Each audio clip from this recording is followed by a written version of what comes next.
آگے امام بخاری رحمۃ اللہ علیہ نے اگلا باب قائم کیا ہے، باب لا یسب الرجل والدہ،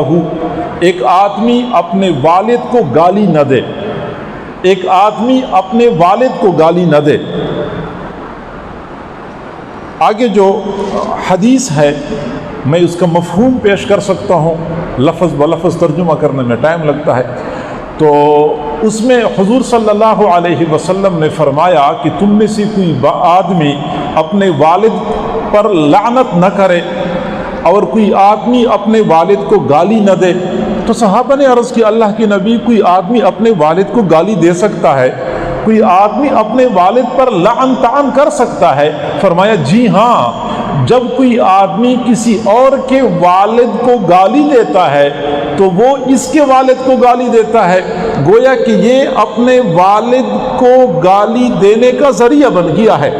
تو کسی اور کے والد کو گالی نہ دیں تاکہ وہ آپ کے والد کو گالی نہ دے، لیکن اگر آپ نے کسی اور کے والد کو گالی دے دی، اس نے آپ کے والد کو گالی دے دی، گویا کہ آپ اپنے والد کو گالی پڑھنے کا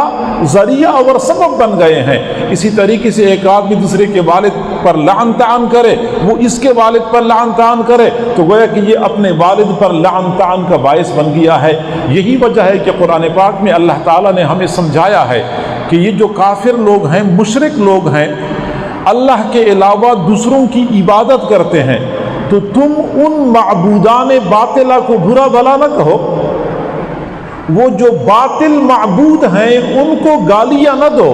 ان کو برا بھلا نہ کہو۔ فَيَسُبُّ اللَّهَ عَدْوًا بِغَيْرِ عِلْمٍ، تو یہ جو کافر لوگ ہیں یہ پھر تمہارے اللہ کو برا بھلا کہنا شروع کر دیں گے۔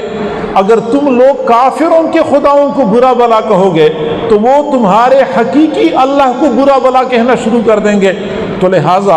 اس سے اجتناب کرنا چاہیے۔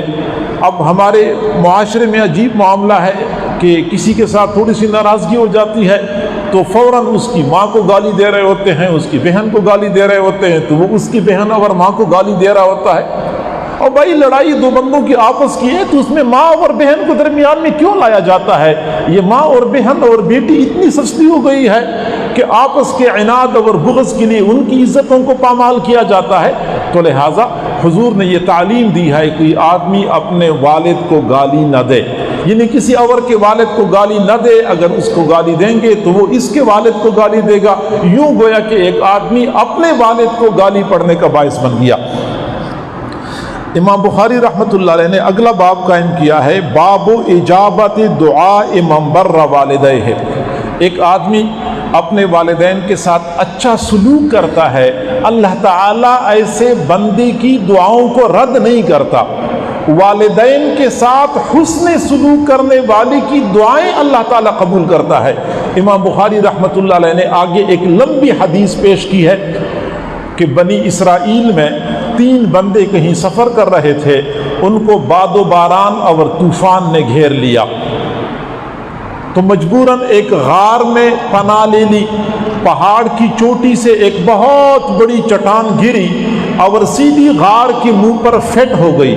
چٹان اتنی بڑی تھی کہ اس کو دھکا دے کے ہٹایا نہیں جا سکتا تھا، نکلنے کا راستہ بند ہو گیا۔ پھر ان 3 حضرات نے آپس میں مشورہ کر لیا کہ اللہ کو پکارنے کے علاوہ ہمارے سامنے کوئی دوسرا راستہ نہیں ہے، لہٰذا ہمیں چاہیے کہ ہم باری باری اللہ کو پکاریں۔ اب اس کا طریقہ یہ ہوگا کہ ہم میں سے ہر بندے نے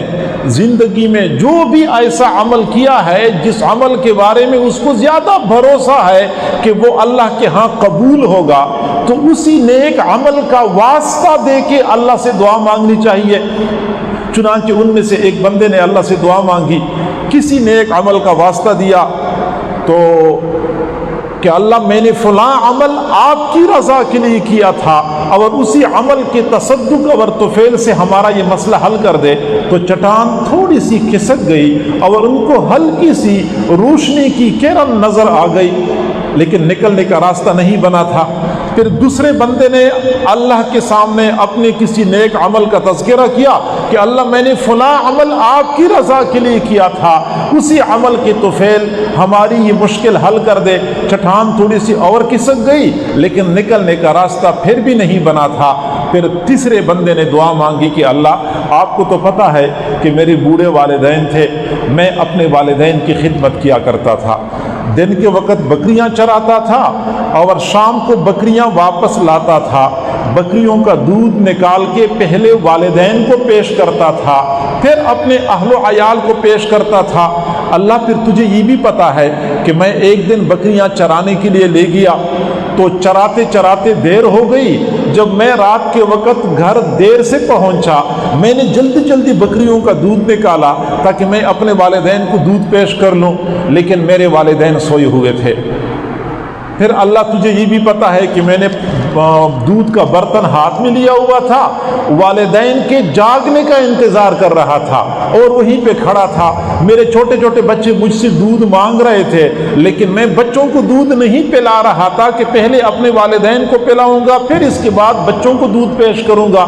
اللہ پہ تجھے یہ پتہ ہے کہ پوری رات اسی طرح میں نے کھڑے ہو کے گزار دی اپنے والدین کے جاگنے کے انتظار میں، جب ان کی آنکھ کھلی تو میں نے دودھ پیش کر لیا۔ اللہ اگر میں نے یہ عمل آپ کی رضا کے لیے کیا ہے تو ہماری مشکل حل کر دے۔ تو بخاری شریف کی روایت ہے کہ پھر چٹان ہٹ گئی اور اللہ نے تینوں بندوں کے لیے نکلنے کا راستہ بنا دیا۔